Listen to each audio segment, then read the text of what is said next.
You are a very great detective. Thank you very much. 彼は持参されましたか? My mother, she wonders if you have brought your famous hat.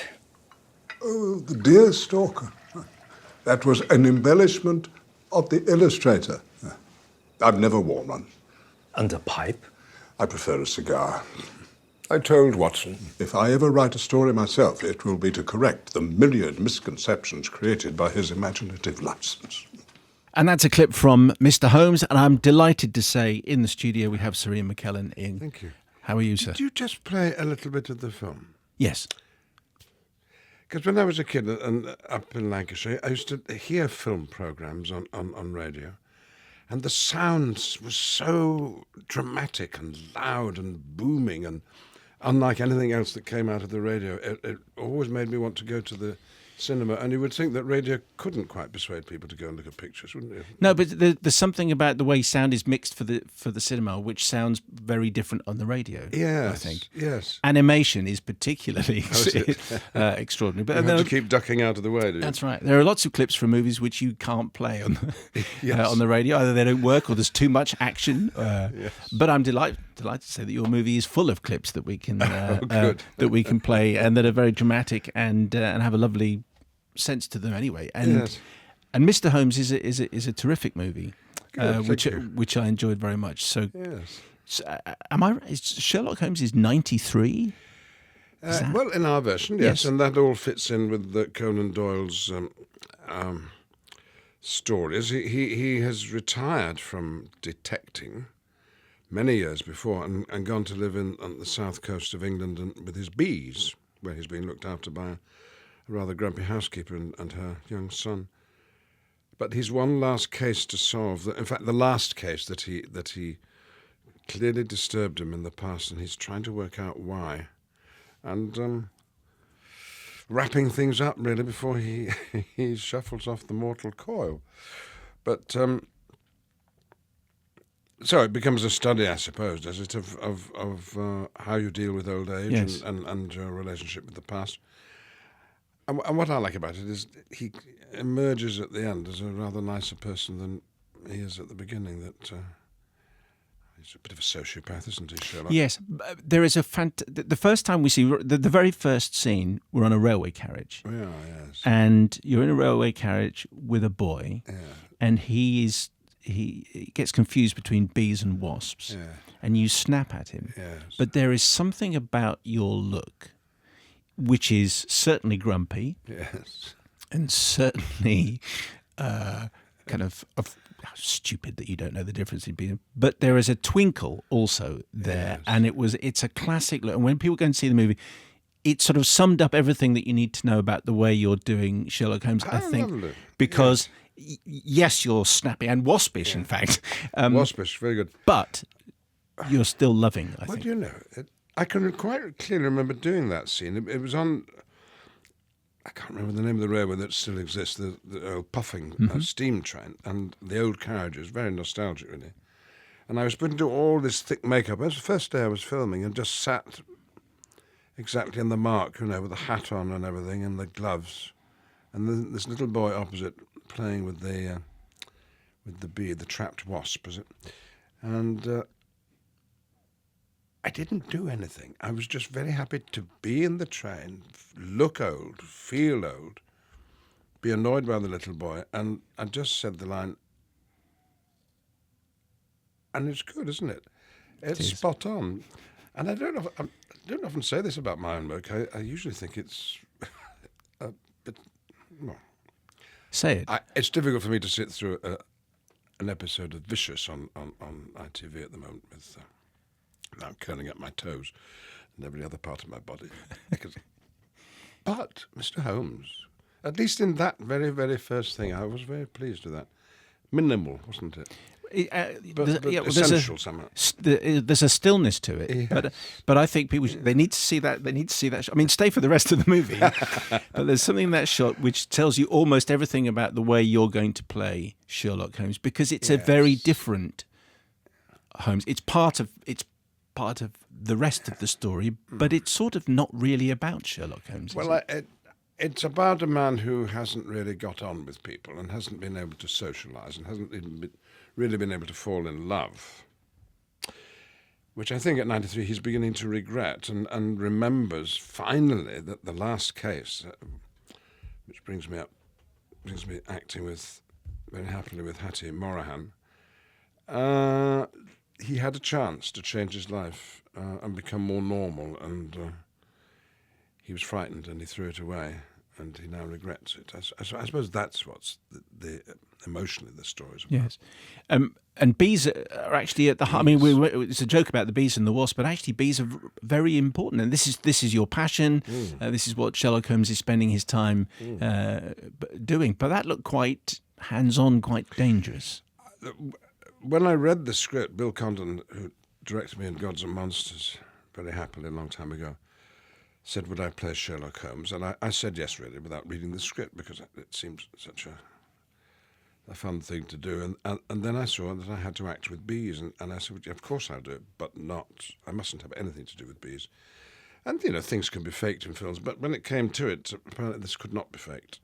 So I did a training course in bee handling, and I hope you think I did that satisfactorily, and without gloves at one point, and bees very close to my face, and I didn't get stung once, not once. Because if you respect bees, they ignore you. They've got a lot to do, and it doesn't. Stinging human beings is not part of what they like to do. But if you mess around with where they're hanging around, then that's another matter. That's another matter. Didn't you? But your training wasn't that with the Fortnum and Mason bees? I probably a whole lot smarter. The London Honey Company, which collects, which has bees that collect nectar from the wonderful open spaces that we have in London. Fortnum and Mason bees, I think, collect exclusively, as is appropriate, from the gardens of Buckingham Palace. So you can be certain when you buy your honey from Fortnum and Mason's, its origins are pretty sound and royal.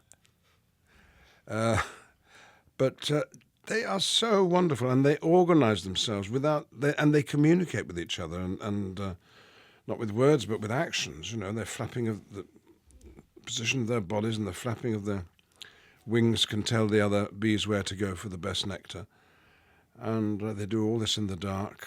And they don't live for very long, and they're all at the service of the hive. It's a way of looking at the world, which I think has lessons for us all. Was playing Sherlock... And interesting that Sherlock Holmes is fascinated by a society of bees, and yet can't quite fit into society himself. Yes. I think he'd probably like to have been a bee and flapped his wings and told people where the best nectar was. The queen bee, I think he'd want to be. The queen bee, yes, maybe. And was Sherlock Holmes a character that you'd always wanted to... Is it like Hamlet or Lear, something you think, I wouldn't mind a go at that? No, because, of course, they weren't written as plays. They were written as short stories, and I can't remember a time when I didn't know about Sherlock Holmes. It's true, so I must have enjoyed watching other people play him. An awful lot of actors have played Sherlock Holmes. I used to listen to John Gielgud on the radio playing Sherlock Holmes, with Ralph Richardson, his great acting partner as Dr. Watson, and Orson Welles as Moriarty. All three of them, absolutely. It's not a bad cast, you have to say. Oh, it's a very bad cast. They were all dreadful. No, they hadn't put any... they hadn't rehearsed properly. No.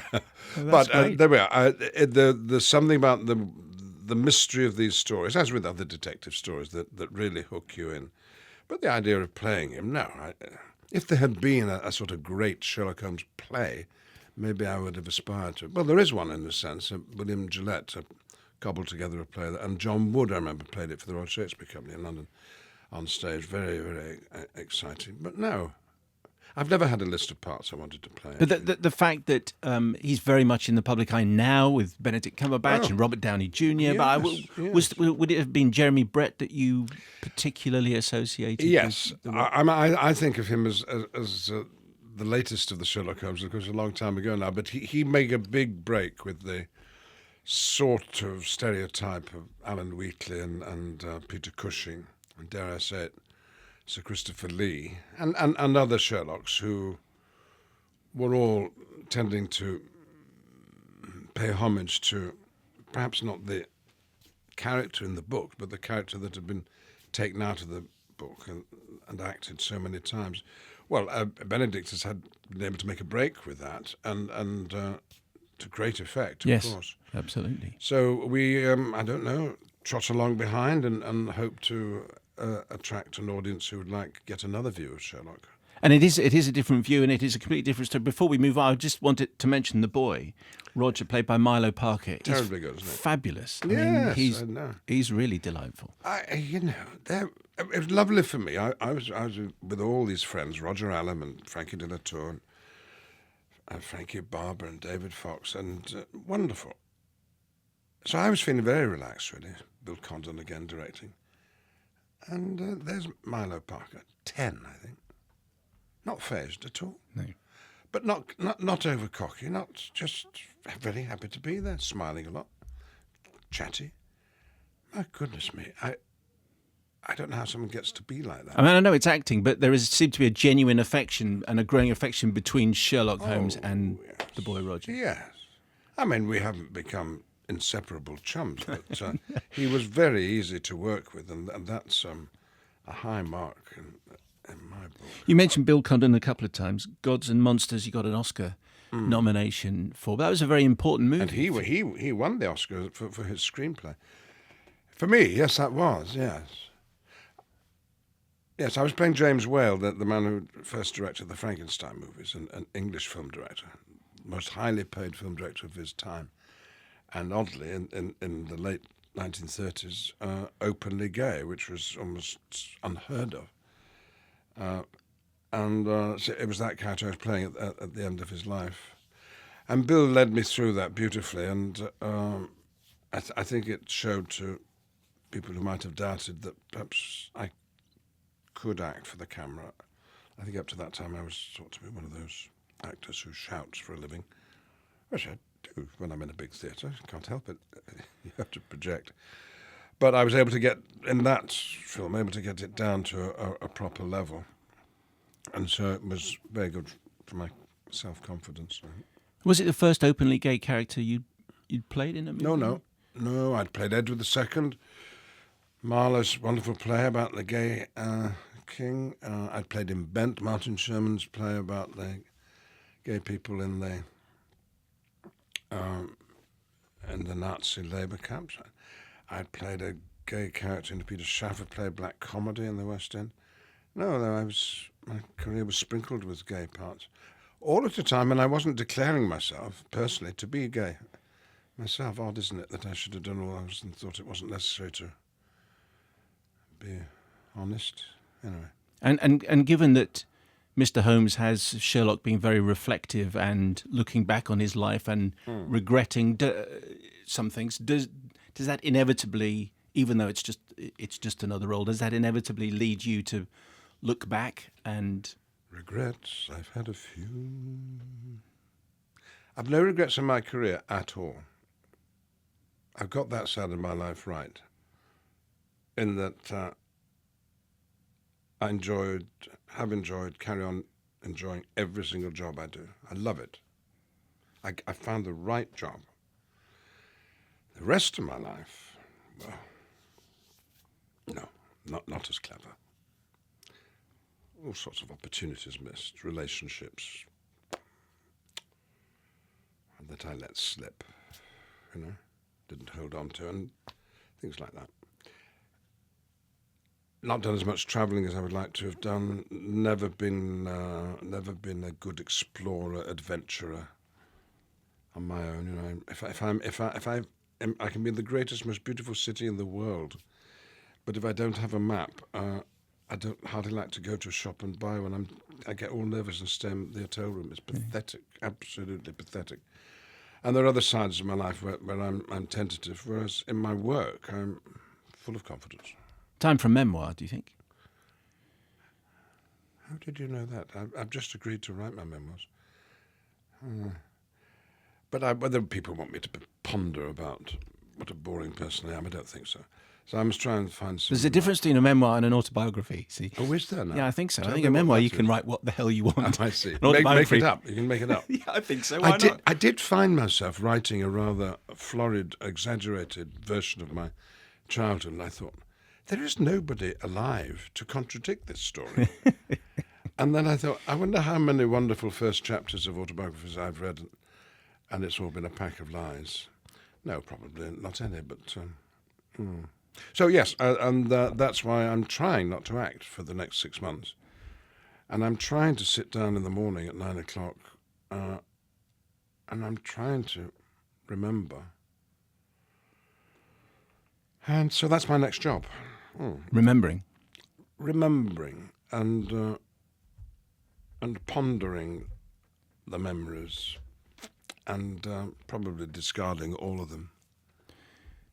And of course, your memory is so faulty. I have one relative, my age, a cousin, and we've known each other longer than anybody else. She and I remember things utterly different. No, you weren't there. Yes, I was. No, you weren't. You know, all that. Well, we look forward to the memoir, and when you start acting, we look forward to every other project that you get involved with. Thank you very much. Sir Ian McKellen, thank you very much for your time. Thanks, Simon.